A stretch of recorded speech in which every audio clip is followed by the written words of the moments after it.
Minda. My favorite desk game, Monopoly. It can get very competitive if the partners are also good at it. Well, my cuisine is Italian, so I would say lasagna is my favorite. Yes, I like Hungarian food. We have goulash, which is very traditional Hungarian, and I'm also a big fan of that one. I really like 𝓥𝓲𝓪𝓽𝓰 gym, and I think they have a very nice facility and a good fan base over there, so it's fun. Japan.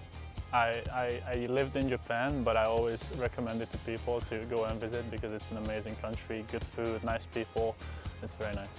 I usually just an espresso, coffee, and you know, just mentally preparing myself for the game, but nothing too superstitious. Right now, I'm not watching any TV shows, but I'm a big fan of The Office. I even have a tattoo of The Office, so The Office is the best TV show ever.